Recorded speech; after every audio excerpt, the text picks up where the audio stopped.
हे बघा, मी माझ्या तोंडाने कधी म्हटलं का किंवा मी कधीही बोललो नाही. आता हे मीडियातनंच मी ऐकतो की मी ह्या पक्षात जाणार, मी त्या पक्षात जाणार. गेलो मतदारसंघात फिरलो, पण मी कधी म्हटलं नाही की मी ही निवडणूक लढवणारच आहे. तर तुम्हाला साधारण जयंत पाटील फोन करतील किंवा शशिकांत शिंदे फोन करतील किंवा इव्हन शरद पवार यांच्या संबंधित जे लोक आहेत आसपासचे ते तुम्हाला फोन करतील, पण तुम्हाला त्यांनी न फोन करता मुख्यमंत्र्यांच्या फोन नंतर तुम्ही माघारी घेता, म्हणजे याचा काय अर्थ मानायचा? हे धादांत खोटं आहे. हे धादांत खोटं आहे. समोरच्या उमेदवाराचा अर्ज भरण्याकरता जिल्ह्याचे पालकमंत्री आणि भाजपचे प्रदेशाध्यक्ष आपले रवींद्र चव्हाण साहेब जेव्हा आले त्यावेळेस दूरध्वनी झाला आणि चर्चा करायचं त्यांनी केल्यावरती माझ्या ऑफिसमध्ये कार्यालयामध्ये दोघंही चर्चेला त्या ठिकाणी आले. त्यांनी मला विनंती केली. आणि दुसरीकडे तुमच्या पक्षाचे उमेदवार सुद्धा तिथं उभे आहेत. आता तुम्ही प्रचार नेमका कुणाचा करणार? अक्षय कडिलेंचा प्रचार करणार तुम्ही? एक पत्र आमच्या हाती लागलं या राज्याच्या उद्योगमंत्री महोदयांचं. एखाद्यावर खूपच खुन्नस धरावी आणि त्याचा पार कार्यक्रम करून टाकावा ह्या विचाराचा मी नाही. कदाचित मला ते जमणारही नाही. तुमच्याशी संबंधित असलेले 2 कारखाने सध्या बंद आहेत किंवा त्यांच्यावरती कर्ज आहे आणि ईडीने त्या कारखान्यांची मालमत्ताही जप्त केली आहे किंवा त्याची चौकशी सुरू आहे. या सगळ्या प्रकरणामुळे तुम्हाला रोखण्यात आलं. मग त्याचा आणि कालच्या घटनेचा अजिबात अर्थार्थी काहीही संबंध नाही. कोर्टानेच तो क्लोजर रिपोर्ट 2-3 महिन्यापूर्वी ॲक्सेप्ट केलेला आहे आणि आता सुप्रीम कोर्टाचे जजमेंट असे आहेत की जर मूळ FIR जर नसेल तर ईडीला पुढं ती चालवता येत नाही केस. शेवटी मी देखील हिंदू आहे. माझ्या धर्माच्या ठिकाणी मी जर गेलो तिथं धार्मिक आपलं हे जर वस्त्र घातली त्याच्यामध्ये काही आक्षेप असण्याचं काही कारण नाही. काय येत्या 23 एप्रिलला महाराष्ट्रातल्या 2 विधानसभा मतदारसंघांमध्ये पोटनिवडणूक पार पडणार आहे. जितकी महत्त्वाची बारामती आहे तितकीच महत्त्वाची अहिल्यानगर जिल्ह्यातली राहुरी विधानसभा मतदारसंघ सुद्धा असणार आहे. कारण तिथून भारतीय जनता पार्टीचे दिवंगत आमदार शिवाजीराव कर्डिले यांच्या निधनानंतर निवडणूक लागली आणि भाजपने त्यांचे पुत्र अक्षय कर्डिले यांना उमेदवारी दिली आहे. पण खरी स्टोरी ही आहे की त्या जागेवरून राष्ट्रवादी शरद पवार गटाचे नेते माजी मंत्री प्राजक्त तनपुरे हे निवडणूक लढवण्यास इच्छुक होते. तशी तयारीसुद्धा त्यांनी केलेली होती आणि गेल्या काही काळामध्ये त्यांनी मतदार पदाधिकारी आणि समर्थकांच्या गाठीभेटीसुद्धा घेतलेल्या होत्या. पण अर्ज भरायच्या अखेरच्या दिवशी म्हणजे काल अहिल्यानगरचे पालकमंत्री राधाकृष्ण विखे पाटील भाजपचे प्रदेशाध्यक्ष रवींद्र चव्हाण त्यांच्या ऑफिसमध्ये गेले. मुख्यमंत्र्यांसोबत त्यांचं बोलणं झालं आणि त्यांनी माघार घेतली. राहुरीची ही जागा संपूर्णतः फिरल्याचं आपल्याला पाहायला मिळतं आहे. नेमकं राहुरीमध्ये काय घडलं आहे, पडद्यामागे काय चर्चा झालेली होती, तनपुरेंना काही आश्वासन देण्यात आलं का, आता ही लढत कुठल्या दिशेने जाते आहे, अक्षय कर्डिले यांच्यासाठी आव्हान दिलं जात आहे का, राष्ट्रवादीने सुद्धा उमेदवार दिलेला आहे, या सगळ्या गोष्टींवरती आपल्याला चर्चा करायची आहे. आणि आपल्यासोबत प्राजक्त दादा तनपुरे हे सुद्धा आज खास आपल्या ऑफिसमध्ये आलेले आहेत. दादा, राहुरीच्या निमित्ताने अनेक गोष्टी उपस्थित होतात, पण प्रामुख्याने मला पुन्हा तुम्हाला पहिलाच प्रश्न विचारायचा की माघार तुम्ही का घेतली? तुम्ही तयारी केलेली होती, तुम्ही कार्यकर्त्यांना स्पष्ट सांगितलं होतं की आता आपल्याला लढायचं आहे, माघार घेण्याची वेळ तुमच्यावरती का आली? नाही, 1-2 गोष्टी मी क्लिअर करू इच्छितो. मी स्पष्ट मी लढणारच आहे असं मी काय कुठं कधी बोललेलं नव्हतो. मी ही निवडणूक 2 मुद्द्यांवरून मी या निवडणुकीकडे बघत होतो. एक तर मागच्या वर्षी 2024ला माझा पराभव झाला. स्वर्गीय शिवाजीराव कर्डिले हे आमदार झाले. दुर्दैवानं त्यांचा मृत्यू 5-6 महिन्यापूर्वी झाला आणि त्यांचाच मुलगा आता रणांगणामध्ये उतरलेला आहे आणि भारतीय जनता पक्षाने त्याला तिकीट दिलेलं आहे. कुठेतरी एक भावनिक सहानुभूतीची एक भावनिक लाट देखील त्या ठिकाणी आहे आणि साहजिकच आहे कुणाचाही मृत्यू झाल्यानंतर त्या कुटुंबातल्या सदस्याबद्दल सहानुभूती असणं हे साहजिकच आहे. आम्हालाही त्यांच्या एखाद्याचं राजकारण बाजूला ठेवल्यावर कुणाचंही जाणं हे एक माणुसकीला धरून आम्ही देखील त्या सगळ्या सांत्वनाला वगैरे मी गेलेलो आणि एक भावनिकतेची एक लाट किनार या सर्व गोष्टीला होतीच. परंतु दुसरा अँगल असा होता की या मतदारसंघामध्ये मेजॉरिटी मतदान हे राहुरी तालुक्यातलं आहे. राहुरी नगर आणि पाथर्डी असा मतदार संघ जरी असला तरी मेजॉरिटी भाग हा राहुरी तालुक्याचा आहे आणि एवढा मोठा भाग आपल्या तालुक्याचा असताना देखील आणि काही भाग श्रीरामपूर मतदारसंघाला जोडला आहे. आमचा 4 तालुक्यांचा एक मतदारसंघ आहे. नाही, 3 तालुक्याचा आहे. राहुरीतली उरलेली काही गावं आहेत ती श्रीरामपूर विधानसभा मतदारसंघाला आहेत. राहुरी विधानसभा मतदारसंघात 3 तालुके, पण आपल्या तालुक्याला प्रतिनिधित्व नाही. 2009 पासून जेव्हा मतदारसंघ वेगळे पुनर्रचना झाली, एक मधली महाविकास आघाडीच्या ह्याच्यातली वेळ सोडली तर अदरवाईज या तालुक्याला प्रतिनिधित्व नाही. ही एक भावना लोकांमध्ये होती. 5 वर्ष जेव्हा मी आमदार होतो आणि सत्ता मला महाविकास आघाडीमध्ये असताना जी काही भरीव विकास कामं मतदारसंघामध्ये तालुक्यामध्ये झाली, अत्यंत प्रलंबित रखडलेले प्रश्न होते ते पूर्ण झाले. उदाहरणार्थ जसं की निळवंडे धरणाच्या कालव्याची कामं ही वर्षानुवर्ष रखडली होती. आश्वासनं व्हायची, मंत्री यायचे, उद्घाटनं करायचे, भाषणं व्हायचे, पण मात्र पाणी यायचं नाही. माझ्या आमदारकीच्या कारकिर्दीमध्ये तत्कालीन महाविकास आघाडी सरकारमध्ये पाठपुरावा करून त्या कालव्यांसाठी भरीव निधी आम्ही उपलब्ध केला आणि ती कालव्यांची कामं पूर्ण होऊन पाणी प्रत्यक्षामध्ये तालुक्यामध्ये आलं. विविध विजेचे वेगवेगळे सबस्टेशन असतील, दिवसा विजेचे कित्येक प्रोजेक्ट्स असतील, अगदी छोटं शेतकऱ्याच्या बांधावरती ट्रान्सफॉर्मर्स असतील 300-400 देणं असेल, अशी प्रचंड इन्फ्रास्ट्रक्चरची कामं या तालुक्यांनी त्या 5 वर्षामध्ये बघितली.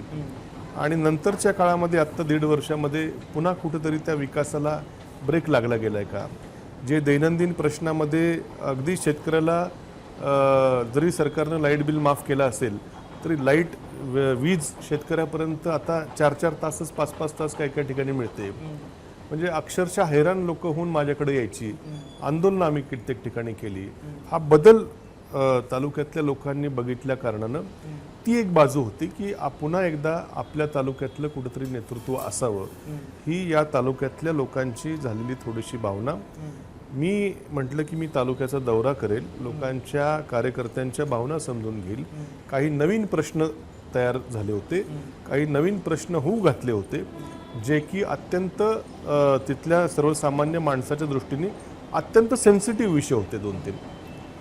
आणि मग हे विषय असताना या तालुक्यातला माणूस जर कुठेतरी विधानसभेत गेला तर या सगळ्या विषयांना जे नवीन संकट काही येऊ घातलेली आहेत त्यावरती आपला माणूस कुठेतरी त्या विधानसभेत असेल, स्थानिक असेल, तर तो आवाज उठू शकेल. आणि ही भावना लोकांच्यामध्ये होती.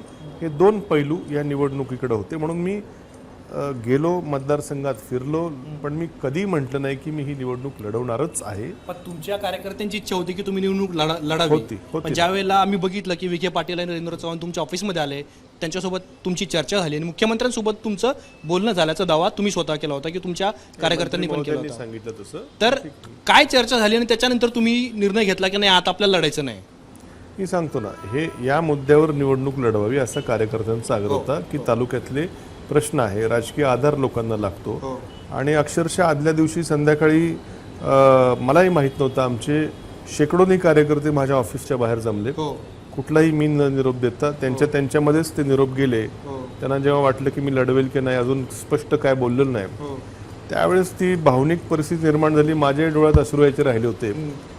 पण दुसऱ्या दिवशी सकाळी आपण म्हटल्याप्रमाणे जेव्हा समोरच्या उमेदवाराचा अर्ज भरण्याकरता जिल्ह्याचे पालकमंत्री आणि भाजपचे प्रदेशाध्यक्ष आपले रवींद्र चव्हाण साहेब जेव्हा आले, त्यावेळेस दूरध्वनी झाला आणि चर्चा करायचं त्यांनी हे केल्यावरती माझ्या ऑफिसमध्ये कार्यालयामध्ये दोघंही चर्चेला त्या ठिकाणी आले. त्यांनी मला विनंती केली की असं असं करडे साहेबांचं निधन झालेलं आहे, त्या जागेवर त्यांच्या मुलाला आम्ही उमेदवारी दिली, तर तुम्ही माघार घेणं योग्य राहील अशी विनंती वजा त्यांनी केली. शेवटी त्यांनी काय असं काय फोर्स कुठला केला नाही. मी त्यांना सांगितलं की त्या गोष्टीला मीही सहमत आहे की त्यांचे वडील वारलेले आहेत, एक सहानुभूती कुठेतरी आहे. आमच्याही मनात कोणी माणूस गेला तर ते एक भावना असते. पण म्हटलं हे जे विषय सगळे आहेत, हे जे प्रश्न तालुक्याचे आहेत, याबद्दल किंवा अजून काही कार्यकर्ते जर मी वाऱ्यावर सोडल्यासारखी परिस्थिती होईल तर हे अवघड विषय होईल आणि हे प्रश्न आहेत त्याकरता मी लढतो म्हटलं. मग कुठले प्रश्न ह्याच्यावरती चर्चा झाली. मी काय खूप तुमचा जास्त वेळ घेणार नाही, पण एक खूप सेन्सिटिव्ह मुद्दा आमच्याकडे होता. मुळा धरण आमच्या तालुक्यामध्ये आहे. सविस्तर बोला तुम्ही. ओके. त्या मुळा धरणाच्या परिसरात काही मुळा धरणाच्या प्रकल्पामुळे पुनर्वसित झालेली काही गावं आहेत त्या परिसरामध्ये. आणि त्या गावांमध्ये ऑलरेडी एक के रेंज म्हणून एक संरक्षण विभागाचा एक प्रकल्प आहे, जिथे की रणगाड्यांचा सराव वगैरे होतो त्यांचा. तिथं युद्ध सराव होतो. तिथं नो डेव्हलपमेंट झोन आहे आणि टांगती तलवार आहे की उद्या इथून उठवतील की काय. दर 5 वर्षांनी नोटिफिकेशन निघतं. ऑलरेडी तिथं अशी परिस्थिती असताना, बरीच गाव आहेत तशी असताना, एक पत्र आमच्या हाती लागलं या राज्याच्या उद्योग मंत्री महोदयांचं की या के रेंजच्या बाहेर अजून 7,000 एकर जागा आम्ही संरक्षण खात्याला ॲम्युनिशन पार्कसाठी देऊ, म्हणजे दारुगोळ्यांच्या साठासाठी वगैरे साठवणुकीसाठी मला मिळालेल्या माहितीनुसार ही पत्रच होतं आमच्याकडे. तर ही मोठी ही त्या परिसरातल्या लोकांसाठी अत्यंत मोठी गोष्ट आहे. आपल्याला कदाचित इथं बसून एवढा त्याचा फील येणार नाही मुंबईत, पण ग्राउंडवरती गेल्यावरती ऑलरेडी विस्थापित झालेले शेतकरी पुन्हा 7,000 एकर जमीन जाणार, त्यांचं पुनर्वसन, खूप मोठं भीती लोकांच्या मनामध्ये होती. हा मुद्दा मी मंत्री महोदयांसमोर मांडला की असा असा विषय आहे, हे आपण जर काय ह्याच्यामध्ये काहीतरी मार्ग काढावा लागेल. त्यांनी त्याच्यामध्ये सकारात्मक सांगितलं की ठीक आहे, आम्ही माहिती घेतो, पण असं काय आम्ही होऊ देणार नाही, शेतकऱ्यांच्या बाजूने आम्ही राहू. नंतर मला पुन्हा त्यांचा फोनही आला की उद्योगमंत्र्यांशी बोललो, आम्ही ते काय होऊ देणार नाही. इतके जर सकारात्मक ते बोलले. त्याचबरोबर मुळा धरण आहे, जे की आमच्या तालुक्याला बहुतांशी भागामध्ये इरिगेटेड तालुका आहे. आमच्या तालुक्याव्यतिरिक्त पुढं शेवगाव, नेवासा, पाथर्डी इथंही ते पाणी जातं. त्याची 26 TMC क्षमता आहे. त्याच्यामधला 2.5 TMC गाळ काढायचं देखील योजना त्यांनी सांगितली की जेणेकरून अजून जास्त पाणी शाश्वत शेतकऱ्यांसाठी उपलब्ध होईल. असे अजून 2-3 जे की कळीचे मुद्दे आहेत, त्याच्यावर जर त्यांनी एवढी सकारात्मक भूमिका ठेवली आणि ज्या कारणाकरता मी निवडणूक लढवतोय असं त्यांचं मत आलं, ते आम्ही जर मार्गी लावतोय आणि सहानुभूती त्यांची आहे, तर शेवटी माझ्यापुढेही विचार करायला लावण्याची वेळ त्या ठिकाणी आली. आमच्या कार्यकर्त्यांना म्हटलं काही राजकीय त्या ठिकाणी त्रास होऊ नये, ही देखील मी त्यांच्याकडं आवर्जून भूमिका मांडली. अशा सगळ्या ह्याच्यामध्ये त्यांनी विनंती करून ते गेले. नंतर मी आमच्या लोकांबरोबर जे तिथं उपस्थित होते त्यांच्याशी चर्चा केली. याचं काही लगेच एकटा निर्णय घेतला नाही. आणि हे सगळे आपले आमचा डॉक्टर तनपुरे सहकारी साखर कारखाना आहे, तो काही वर्षापासून बंद आहे. त्याचं मला याच्यावरच यायचं होतं की मला याच्यावर ॲक्च्युली तुमची बाजू समजून घ्यायची की सोशल मीडियावर अनेक प्रकारच्या चर्चा सुरू आहे, राजकीय वर्तुळामध्ये सुद्धा, कार्यकर्त्यांच्या गोटामध्ये, की तुम्हाला मुख्यमंत्र्यांकडून विधान परिषदेचा शब्द देण्यात आला आहे. आणि दुसरी महत्त्वाची गोष्ट, तुमच्याशी संबंधित असलेले 2 कारखाने सध्या बंद आहेत किंवा त्यांच्यावरती कर्ज आहे आणि ईडीने त्या कारखान्यांची मालमत्ताही जप्त केली आहे किंवा त्याची चौकशी सुरू आहे. या सगळ्या प्रकरणामुळे तुम्हाला रोखण्यात आलं किंवा तुम्हाला थांबवण्यात आलं, याच्याबद्दल तुमची बाजू काय? हे दादांत खोटं आहे. हे दादांत खोटं आहे. ईडीचा जो विषय आहे हा मी राज्यमंत्री असताना माझी चौकशी झाली होती. महाविकास आघाडी सरकारमध्ये मी राज्यमंत्री होतो. 8 तास मी ईडीच्या ऑफिसमध्ये माझी चौकशी झाली. मी तिथनं बाहेर आलो. नंतर आता कोर्टामध्ये केसेस चालू आहेत आणि साधारणपणे वर्षभरापूर्वी जो गुन्हा दाखल केला होता, इकॉनॉमिक ऑफेन्स विंग, आर्थिक गुन्हे शाखा महाराष्ट्राची सरकारने, पोलिसांनी राज्य शिखर सहकारी बँकेवर, त्या गुन्ह्यामध्ये महाराष्ट्र राज्याच्या इकॉनॉमिक ऑफेन्स विंगनी सी समरी दिलेली आहे की याच्यामध्ये काही आढळून येत नाही. आणि ती सी समरी जी आहे, क्लोजर रिपोर्ट जो आहे, तो कोर्टाने 2 महिन्यापूर्वीच ऍक्सेप्ट केलेला आहे. त्यामुळे तो विषय जवळपास संपल्यात, 2 महिन्यापूर्वीच संपल्यात जमा आहे. त्यात मी एकट्याने बरेच सगळे जे बँकेचा विषय होता त्यातमध्ये जे आपण बोललात, तर तो विषय, आजचा विषय त्याच्याशी काही संबंध अर्थार्थी नाहीये. कोर्टानेच तो क्लोजर रिपोर्ट 2-3 महिन्यापूर्वी ऍक्सेप्ट केलेला आहे. आणि आता सुप्रीम कोर्टाचे जजमेंट असे आहेत की जर मूळ FIR जर नसेल तर ईडीला पुढे ती चालवता येत नाही केस. त्याबद्दल आम्ही सर्वांनी डिस्चार्ज ॲप्लिकेशन दिलेले आहेत. त्या डिस्चार्ज ॲप्लिकेशनवर आज आमची बाजू मांडण्यात आली. ईडीने मात्र आणखीन पुढची तारीख मागून घेतलेली आहे. त्याच्यामुळे त्याचा आणि कालच्या घटनेचा अजिबात अर्थार्थी काहीही संबंध नाही. तुमची अशी चर्चा झाल्यानंतर पालकमंत्री राधाकृष्ण विखे पाटलांनी माध्यमांशी बोलताना सांगितलं की राहुरी कारखान्याला आम्ही भरीव मदत करू, आर्थिक मदत करू. आणि नगरमध्ये सगळ्यांना माहिती की ते 2 कारखाने एक प्रकारे कर्जात आहेत किंवा ते चालू नाही आहेत. तर आता एक कारखाना व्यवस्थित चालू आहे. हा जो बंद पडलेला जो आहे डॉक्टर तनपुरे, तो कधीपर्यंत सुरू होऊ शकेल? साखर कारखाना तो मागच्या वर्षी निवडणुकीमध्ये सभासदांनी, माझ्या चुलते आहेत, माझे काका आहेत अरुण तनपुरे साहेब, ते आता चेअरमन आहेत कारखान्याचे, मार्केट कमिटीचे ते चेअरमन आहेत. वर्षभरापूर्वी त्यांच्याकडे कारखाना आला. व्यवस्थित सगळे त्यांनी ऑडिट वगैरे करून मागच्या काय चुका असतील सगळे कागदावरती सगळे विषय घेतले आणि स्वर्गीय अजितदादांकडे त्यांनी त्यांच्या पक्षात प्रवेश केला होता. आमच्या चुलत्यांनी सगळं एनसीडीसीच्या माध्यमातून कर्ज प्रकरण करण्याकरता व्यवस्थित फाईल पुटअप करून ती राज्य सरकारकडे सादर केली होती. तिथं कॅबिनेटमध्ये त्याचा विषय येईल. तिथं देखील आता दादांचं सहकार्य होतं, दादांनी शब्द दिला होता, पण आज दुर्दैवाने दादा हयात नाहीत. तोही विषय या तालुक्यातल्या, राहुरी तालुक्यातल्या सभासदांसाठी अत्यंत भावनिक आणि अत्यंत महत्त्वाचा आहे. त्यावरही त्यांनी सकारात्मक जर उत्तर दिलं असेल तर कुठंतरी विचार करण्याची वेळ माझ्यावरती 100% त्या ठिकाणी आली आहे. साधारण अनेकदा असं होतं की पक्षातल्या एखाद्या कार्यकर्त्याला रोखायचं असेल तर पक्षातले वरिष्ठ नेते फोन करतात. म्हणजे जर तुमच्या पक्षामध्ये एखाद्याला उमेदवारी देण्यात येते किंवा तुम्हाला पक्षाकडून सांगण्यात येतं की तुम्ही लढा, तर तुम्हाला साधारण जयंत पाटील फोन करतील किंवा शशिकांत शिंदे फोन करतील किंवा इव्हन शरद पवार यांच्या संबंधित जे लोक आहेत आसपासचे ते तुम्हाला फोन करतील. पण तुम्हाला त्यांनी न फोन करता मुख्यमंत्र्यांच्या फोननंतर तुम्ही माघारी घेता, म्हणजे याचा काय अर्थ मानायचा? नाही, मी तुम्हाला ह्याची सगळी पार्श्वभूमी सांगितली की मी निवडणूक का लढवत होतो. मुळामध्ये तसं माझा पराभव मागच्या वर्षी 1-1.5 वर्षापूर्वी झालेला आहे, 24च्या निवडणुकीत. तो आता का झाला, कसा झाला याच्या खोलात मी जात नाही, पण माझा पराभव मी मान्य केला होता. आता हे दुर्दैवानं घटना घडली, त्यामुळे ही निवडणूक परत लागतीये.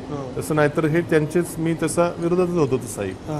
आणि आमच्या पक्षाच्या नेत्यांचाही सुरुवातीला काय नव्हता विषय एवढा, पण नंतर एवढ्यातल्या काळात मला फोन आला होता की आपण लढावं असं त्यांचाही आग्रह होता. परंतु शेवटी ग्राउंडवरची काय परिस्थिती आहे, ही भावनिक लाट देखील त्या ठिकाणी आहे. शेवटी पक्षाचा आग्रह असणं साहजिक आहे, परंतु मतदारसंघात काय परिस्थिती आहे, विषय काय आहेत, आणि शेवटी मी आमदार होणार. तुमच्या पक्षाने तरी सुद्धा उमेदवार दिलाच तिथे, ते मला माहित नव्हतं तोपर्यंत काय.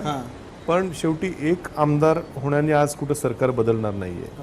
मी आमदार होणं, शेवटी मला फार काय होईल तर प्राजक्त तनपुरे आमदार होईल परत, पण मी आमदार होण्यापेक्षा हे जर प्रश्न जर सुटत असतील आणि हे बाहेरच्या लोकांना या प्रश्नांची तीव्रता कमी असेल, पण आमच्या तालुक्यातल्या लोकांना माहिती आहे की याची तीव्रता काय आहे. ज्यांची जमीन त्या KK रेंजच्या एरियामध्ये आपण एकदा येऊन बघा, लग्न होत नाहीत मुलांची, तिथं आणखीन एक संकट येणं हे त्या लोकांच्या दृष्टीने हा जीवन मरणाचा विषय होता. शेवटी मी आमदार होणं कोणाकरता होणार आहे, आमच्या लोकांसाठीच आहे ना, त्यांची सेवा करण्याकरता, त्यांचे प्रश्न सोडवण्याकरता. पण तोच जर मला शब्द मिळत असेल आणि उद्या चालून तरी पण मी जर काय विरोधात लढलो आणि उद्या ते जर लोक अडचणी झाले, तर शेवटी ज्या लोकांकरता मी लढतोय ते प्रश्न जास्त महत्त्वाचे आहेत. पण आता तुमच्या समोर चक्रव्यूह आहे, तुम्हाला भाजपच्या नेत्यांनी तुमची मनधरणी केली, तुम्ही तयार सुद्धा झालात, आणि दुसरीकडे तुमच्या पक्षाचे उमेदवार सुद्धा तिथं उभे आहेत. आता तुम्ही प्रचार नेमका कुणाचं करणार? निश्चितपणे हे माझ्यासाठी हे अक्षय कडिलेंचा प्रचार करणार तुम्ही? चक्रव्यूह म्हणण्यापेक्षा हे एक मोठं प्रश्नचिन्ह आहे की ज्या मुद्द्यावर मी माघार घेतलेली आहे, की त्यांच्या प्रती असलेली सहानुभूतीची भावना असेल आणि सरकारकडून मिळालेलं आश्वासन, हे सगळे विषयाला मार्गी लावण्याचं, हे एका बाजूला. आणि दुसऱ्या बाजूला आता आमचा पक्षाचा उमेदवार आहे, त्यामुळे ही खरंच माझ्या दृष्टीने हा सोपा विषय नाही. माझ्या पक्षावरती, पक्षातल्या आमच्या सर्व नेत्यांवरती अत्यंत एक भावनिक नातं माझं त्या ठिकाणी आहे. म्हणजे पक्षाचे विचार, पक्षाच्या आमच्या नेत्यांची कामं असतील, सुरुवातीपासून तिथं असल्याकारणे एक वेगळंच एक भावनिक ऋणानुबंधाचं नातं सर्वांबरोबर आहे. त्यामुळे माझ्या पुढे निश्चितपणे हा प्रश्न आहे. पण ज्या लोकांसाठी हा विषय घेतला त्यांना उद्या परवा मी गेल्यावरती सर्वांशी चर्चा करून योग्य तो निर्णय मी घेणार. तरी उत्तर नाही दिलं प्रचार नाही. हे बघा कसं आहे, मी प्राजक्त तनपुरे एकटा निर्णय घेऊ शकत नाही. माझा पक्ष आहे, मला माझ्या पक्षाबद्दल प्रेम आहे, माझ्या पक्षाबद्दल अभिमान आहे, मला आमच्या पक्षातल्या नेत्यांबद्दलही आस्था आहे. पण शेवटी उद्या ज्या परिस्थितीमध्ये मी माघार घेतलेली आहे ते सगळं बघता मला आमच्या लोकांची व्यवस्थित चर्चा करावी लागेल आणि नंतर निर्णय घ्यावा लागेल. तुमचे शिवाजी कडिलेंच्या सोबत संबंध कसे होते? तुमची अशी मैत्री होती, तुम्ही कधी सोबत चर्चा केली होती, कधी तालुक्यात एकत्र येऊन काम केलं, असे काही किस्से आहेत तुमच्या काळामधले? नाही, ॲक्च्युली काय आहे, 2009च्या अगोदर त्यांचा मतदारसंघ वेगळा होता, आमचा मतदारसंघ त्यांचा नगर नेवासा होता बहुतेक, आणि आमचा फक्त राहुरीच तालुका होता. आणि जेव्हा मी आलो राजकारणात त्यावेळेस ते विरोधीतच, नंतर मतदारसंघ एकत्र आल्यावर परस्पर विरोधी भूमिका झाल्या. लोकसभेला त्यांना उमेदवारी नवीन दिली होती 2009ला राष्ट्रवादी काँग्रेसने. त्यावेळेस मी त्यांचा प्रचार केला होता लोकसभेला 2009ला. ते राष्ट्रवादी काँग्रेसने त्यांना उमेदवारी दिली होती मतदारसंघाची पुनर्रचना झाल्यावर. त्यावेळेस जो थोडा संबंध आला तेवढाच, नंतर नाही, ते त्यांचा पराभव झाला होता. त्यांचा पराभव 2009ला लोकसभेला झाला आणि लगेच 6 महिन्यांनी ते भाजपमध्ये जाऊन आमच्या विरोधात उभे राहिले होते, असा तो विषय. त्यामुळे नंतर ते विरोधात असल्यामुळं खूपसा माझा असं खूप जवळून कधी जास्त संबंध कधी आला नाही माझा त्यांच्याशी जास्त. वैचारिक मतभेद होते की मनभेदापर्यंत प्रकरण गेलेलं? नाही, राजकारण हे बघा, मी मी राजकारण हे खूप असं द्वेष करून एखाद्याचा पर्सनली घेऊन हे कधी करत नाही. माझा राजकारणाचा व्यू आहे की कुठेतरी आपल्या माध्यमातून समाजाची कुठेतरी प्रगती व्हावी, समाजाच्या शेवटच्या घटकाला कुठेतरी न्याय मिळावा, एखाद्यावर खूपच खुन्नस धरावी आणि त्याचा पार कार्यक्रम करून टाकावा ह्या विचाराचं मी नाही. कदाचित मला ते जमणारही नाही. त्यामुळे मी आत्ता आमदार मंत्री असताना विरोधकही माझ्याकडे यायचे. मी काय हसत खेळत त्यांची कामं केलीत. दुर्दैवानं ते नंतर माझ्या विरोधात गेले, जाऊ द्या. पण मी काय रागही धरला नाही मनात. शेवटी आपल्याकडे सत्ता असताना समाजाचं कल्याण करावं, चांगली कामं करावी, त्या माध्यमातून राजकारण करावं या विचाराला मानणारा मी कार्यकर्ता आहे. महाराष्ट्रात असे नेते खूप कमी आहेत ज्यांना असं वाटतं की हल्लीचं राजकारण फार त्वेषाचं झालंय, एकमेकांवरती पर्सनल इगो या गोष्टी जात आहेत. मला नाही पटत या गोष्टी. आणि ही एक फळी महाराष्ट्रामध्ये की जे जुने नेते आहेत त्यांना महाराष्ट्रातलं राजकारण कळतं, ते पर्सनली घेत नाहीत. तुम्हाला काय वाटतं की आता सध्या जे एकमेकांवरती हमरी तुमरीचं राजकारण आहे, विधिमंडळामध्ये आमदारांचे कार्यकर्ते भिडतात, कोण कुणाला अश्लील भाषेमध्ये शिवीगाळ करतं, महाराष्ट्रामध्ये काय कुणाचाच मेळ नाही आहे, याला जबाबदार कोण आहे? नाही, मी आमदार म्हणून जेव्हा गेलो ना सुरुवातीला, त्या सभागृहात एक आदर्श म्हणून, शेवटी राज्यातलं सर्वोच्च सभागृह आहे, पण तिथं मी 5 वर्षात जे काय बघितलं मला थोडासा खेद वाटला की म्हणजे ज्या पद्धतीने त्या सभागृहामध्ये एक बोलण्याची एक उंची पाहिजे, बरेच जण आजही आहेत ती उंची टिकवतात, परंतु कित्येक उदाहरणं मी बघितले की नाही मला योग्य वाटलं ते. म्हणजे काही इतकी चांगली उदाहरणं आहेत. आमच्या काळात सहकार मंत्री होते बाळासाहेब पाटील. आम्ही बऱ्याचदा विरोधात जेव्हा आम्ही गेलो त्यावेळी गोंधळ घालायला खाली त्या वेलमध्ये जायचो, गोंधळ घालायचो. बाळासाहेब पाटील कधी वेलमध्ये आले नाहीत. त्यांनी मला, म्हणजे आता आठवलं म्हणून बोलतो, त्यांनी मला सांगितलं, प्राजक्त म्हणे, मला माझ्या वडिलांनी सांगितलं म्हणे की हे सभागृहाचा आदर ठेवायचा असतो, कधीच वेलमध्ये जायचं नसतं. मला त्यांचं शब्द अजूनही हे आठवतात. त्यामुळे असे सुसंस्कारित असे विचार असणारे लोक देखील आहेत अजून. पण मात्र काही जे आपण बघतो की खालच्या पातळीवर टीका, अश्लाघ्य भाषेत टीका, एखाद्याचं चारित्र्य हनन करणं, पर्सनली घेऊ नका ना. तुम्ही तुमच्या पक्षाचे काय विचार आहेत ते आपण बोलावेत. एखाद्यावरती इतकं चारित्र्य हनन करण्याची आज जी काय क्रेज निर्माण झालेली आहे, आणि दुर्दैवानं अशा लोकांचे फॉलोअर देखील खूप वाढत चाललेले आहेत. ही पण अजून दुर्दैवी गोष्ट आहे. म्हणजे चांगलं काम करून याला जो पाठिंबा मिळतो तो हळूहळू मिळत असेल कदाचित, पण एखादी शिवी आसडली, एखाद्याला हे केलं, पर्सन घेतलं की लगेच त्याला थोडीशी कुठेतरी प्रसिद्धी जास्त मिळते. हेही खरं माझ्या दृष्टीने थोडंसं कुठेतरी दुर्दैव असं मला वाटतं. विषय काढलात म्हणून सांगतो की मागच्याही काळामध्ये भाजपचे आमदार गोपीचंद पडळकर यांनी तुमचे मामा जयंत पाटील यांच्याबद्दल अत्यंत अश्लाघ्य भाषेमध्ये टीका केली होती. तुमचं कधी बोलणं भेटणं होतं? तुम्ही कधी त्यांच्याशी सांगता की काय हे सगळं सुरू आहे त्याच्यावरून? नाही, मी त्यावेळेस आमदार असताना मी मंत्री म्हणून त्यावेळेस ते विधान परिषदेमध्ये होते. मी मंत्री असताना त्या सभागृहात त्यांचे काही प्रश्नोत्तराच्या दरम्यान चर्चा व्हायची, पण एवढ्यात काय आमची कशी काय गाठभेट होत नाही. पण त्यांनी जे विधान केलं ते अत्यंत दुर्दैवी विधान केलेलं आहे. मी आजही त्याचा निषेध करतो. आम्ही इनफॅक्ट रस्त्यावर उतरून त्या गोष्टीचा राहुरीमध्ये निषेध केला की काय असेल तुम्ही कामावर बोला, तुम्ही मुद्द्यांवर बोला, तुम्ही धोरणांवर बोला, पण एखाद्याच्या विरोधक जरी असला तर त्याच्या पर्सनल आयुष्यावरती इतक्या खालच्या थरावर जाऊन बोलणं हे महाराष्ट्राची अजिबात परंपरा नाही. दुसरा मुद्दा असा होता की गुहामध्ये जो काही इन्सिडेंट घडलेला होता त्याच्यानंतर आम्ही तुम्हाला पहिल्यांदा बघितलं की ज्यावेळेला तुमच्या गळ्यामध्ये भगवी शॉल आहे आणि भगवी टोपी तुम्ही घातलेली आहेत. म्हणजे असं महाराष्ट्रामध्ये अनेक वेळा कमी घडतं ज्यावेळेला महाराष्ट्रातील साखर सम्राट नेते आहेत, आपण ज्याला म्हणूयात की जे घराणी आहेत राजकारणातली, त्या हिंदुत्ववादाच्या राजकारणाकडे फार कमी जाताना दिसतात. तुम्ही ट्रॅक चेंज केला आहे किंवा तुमच्या राजकारणाची पद्धत बदलली आहे, किंवा गावाच्या त्या घटनेचा रेफरन्स नेमका काय होता आणि तुम्ही तिथं जाऊन सुद्धा भाषण केलं, काय त्याचा रेफरन्स होता? नाही, तुम्ही जर बघितलं, आता एखाद्या धार्मिक मंदिरात जर आपण गेलो आणि तिथं जर शेवटी आपल्या धर्माचं ते प्रतीक असताना तिथं जर भगवी शाल घेतली किंवा भगवी टोपी घातली, पूजा करताना भगवी टोपी घालू, त्यात काही वेगळं मांडण्याचं काय कारण नाही. त्याच्यामध्ये काय नॉर्मली कायमच मी ते घालून फिरणं हे वेगळं. पण माझ्या शेवटी मी देखील हिंदू आहे. माझ्या धर्माच्या ठिकाणी मी जर गेलो तिथं धार्मिक आपलं हे जर वस्त्र घातली त्याच्यामध्ये काहीच आक्षेप असण्याचं काही कारण नाही. काय शेवटी प्रत्येकाला आपल्या धर्माचा, आपल्या संस्कृतीचा अभिमान असतो. आपल्या संस्कृती वाढावी याच्याबद्दल प्रत्येकाबद्दल एक स्वाभिमान असतो. त्याचा फक्त द्वेषात रूपांतर होऊ नये या मताचा मी आहे. आणि तिथं मी जे भाषण केलं, मी काही चुकीचं कोणाबद्दल चुकीचंही बोललो नाही. मी फक्त एवढंच म्हटलं होतं की बाबा सरकार हिंदुत्ववादी विचाराचं आहे, तर या ठिकाणी इतका पोलीस बंदोबस्त कशा करता हवा. शेवटी सरकार असेल, बहुमत असेल, कायदे बनतात, नियम बनतात, योग्य ते संविधानाला अनुसरून नियम बनवावेत, कायदे बनवावेत आणि हा तोडगा काढावा. हे चिघट ठेवू नये विषय. महिला मंडळी तिथं होत्या, पोलीस बंदोबस्त होता, इतक्या गावच्या जत्रेचा तो दिवस होता. शेवटी प्रत्येकाची गावची जत्रा हा मोठा वर्षातला उत्सव असतो आणि गावची जत्रा अशा म्हणजे भयावह वातावरणात पार पडणं हे योग्य नाही, असं विधान मी केलं. हा प्रश्न मी तुम्हाला याच्यासाठी विचारला की तुमच्या जिल्ह्यामध्ये हल्ली हिंदुत्वाचं लोन फार मोठ्या प्रमाणात वाढलेलं आहे. स्वतःच्या धर्माचा अभिमान करताना इतर धर्माचा कसा द्वेष होईल किंवा देशमूलक विधानामुळे कशी परिस्थिती बिघडेल अशा प्रकारचे विधानं काही नेत्यांकडून होत आहेत आणि त्याची कल्पना तुम्हाला आहे. हे का होतंय आणि ह्याला कसं रोखलं जाऊ शकतं?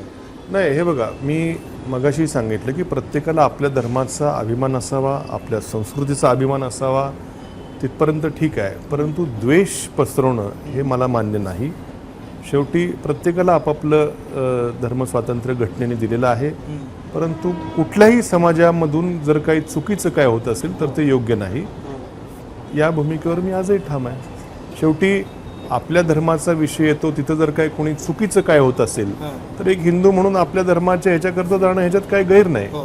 परंतु काही नसताना देखील एखादा मुद्दा काढून समोरच्याला उगाच चेतावणी देणं आणि त्याला काहीतरी चिथावणीखोर वक्तव्य करणं आणि समाजामध्ये तेढ निर्माण होईल असं वातावरण निर्माण करणं हे योग्य नाही अजिबात.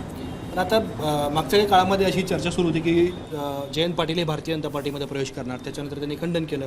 आता ज्यावेळेला तुम्हाला निवडणूक लढायची होती त्यावेळेला अशी सुद्धा चर्चा झाली की प्राजक्त तनपुरे हे भारतीय जनता पार्टीमध्ये प्रवेश करून निवडणूक लढू इच्छित आहेत. काय तुमचं वर्जन याच्यामध्ये काय? हे बघा, मी माझ्या तोंडाने कधी म्हटलं का किंवा मी कधीही बोललो नाही. आता हे मीडियातनंच मी ऐकतो की मी ह्या पक्षात जाणार, मी त्या पक्षात जाणार. मी कधी म्हटलं का? मी आपलं माझं काम करत होतो. मी अपक्ष लढावी अशी आमच्या काही लोकांची मागणी होती. कारण आणि पक्ष देखील मला वाटलं की कदाचित बारामती कॉन्टॅक्ट केला होता तुमच्यासोबत सुरुवातीच्या कालावधीमध्ये नव्हता झालेला, शेवटी झाला कॉन्टॅक्ट. मला असं वाटलं की कदाचित बाबा बारामतीची जागा बिनविरोध सोडावी, तर मग ही जागा पक्षाने लढवली तर कदाचित पक्षालाही अडचण होईल, म्हणून कदाचित पक्ष माझ्या कॉन्टॅक्टमध्ये नसेल किंवा काय. म्हणून कार्यकर्त्यांचा आग्रह होता की आपण अपक्ष ही लढू असा आग्रह होता आणि त्या दृष्टीने मी तयारीला लागलो होतो. किंवा मी जर लढायची वेळ तर सर्व साधन सामुग्री आपल्या तलवारी सज्ज असाव्यात अशी सज्जता माझी जवळपास होती. पण मी तुम्हाला सांगितलं त्यामुळे मी निर्णय घेतला. मुंबईतून 2 AB फॉर्म आले होते तुतारी चिन्हावर आणि ते राहुरीमध्ये गेले आणि प्रस्ताव असा होता की महाविकास आघाडीकडून तुम्हाला उमेदवारी दिली जाईल, पण चर्चा की तुम्ही ती नाकारली किंवा तुम्ही असहमती दर्शवली. आणि नगरमध्ये बोलताना काँग्रेसचे नेते बाळासाहेब थोरात यांनी सांगितलं की तनपुरे आमच्या संपर्कात नाही आहेत. मी काँग्रेसचा कार्यकर्ता नाही ना, मी राष्ट्रवादी काँग्रेसचा सदस्य आहे. महाविकास आघाडी म्हणून जर विचार हो, पण महाविकास आघाडीमध्ये 3 पक्ष आहेत. मी राष्ट्रवादी काँग्रेस, त्याच्यात पण म्हणजे शरद पवार, राष्ट्रवादी काँग्रेस शरद पवार पक्षाचा सदस्य आहे आणि माझं त्या पक्षावरती मला अभिमान आहे त्या पक्षाचा.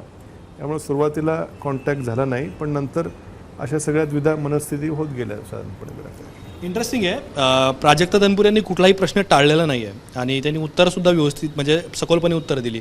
राहुरीचे प्रश्नसुद्धा ते मांडतायत. त्यांना प्रश्नांची जाण त्यांच्या बोलण्यामध्ये दिसून येते. अर्थात ते निवडणूक लढत नसले तरीसुद्धा आमदार न होता किंवा आमदारकीची निवडणूक पोटनिवडणूक न लढता ते प्रश्न कसे सुटतील ह्याच्याबद्दलचा त्यांचा प्रयत्न आपल्याला त्यांच्या बोलण्यामध्ये दिसून येतो. भारतीय जनता पार्टीचे नेते असतील की मुख्यमंत्र्यांसोबत त्यांनी जी चर्चा केली आहे त्याच्याबद्दल सुद्धा त्यांनी उघडपणे सांगितलेलं आहे. पक्षामध्ये काय झालेलं होतं, अक्षय कर्डिले यांची लढत कशा पद्धतीने समोर जाईल, प्रचार कुणाचा करणार आता या निवडणुकीमध्ये, हा जरी त्यांच्या समोरचा पेच असला तरीसुद्धा कार्यकर्त्यांसोबत बोलून मी ठरवेन असं ते म्हणतात. त्यामुळं आगामी काळामध्ये राहुरीच्या लढतीकडे सगळ्यांचं लक्ष असणार आहे. कारण तिथे तनपुरे लढत नसले तरीसुद्धा तनपुरेंच्या पक्षाचा उमेदवार कर्डिले यांच्या विरोधात उभा आहे. त्यामुळं या निकालाकडे सगळ्यांचं लक्ष असेल. 23 तारखेला तिथे मतदान होत आहे आणि 4ला तिथं त्या निवडणुकीचा निकाल लागेल. त्यामुळं आताच्या निवडणुकीमुळे सुद्धा आणि आता पुढच्या राजकारणामध्ये सुद्धा तनपुरे काय भूमिका घेतील, कशा पद्धतीने त्यांचं राजकारण पुढे जाईल याकडे सर्वांचं लक्ष आहे. पण तुम्हाला या सगळ्या प्रकरणांबद्दल काय वाटतं? राहुरीच्या लढतीबद्दल, तिथल्या राजकारणाबद्दल, एकूणच महाराष्ट्रातल्या 2 पोटनिवडणुकांबद्दल तुमची मतं आम्हाला कमेंट बॉक्समध्ये नक्की सांगा. आणि असेच माहितीपूर्ण व्हिडिओ पाहण्यासाठी मुंबई तक पाहत राहा. धन्यवाद.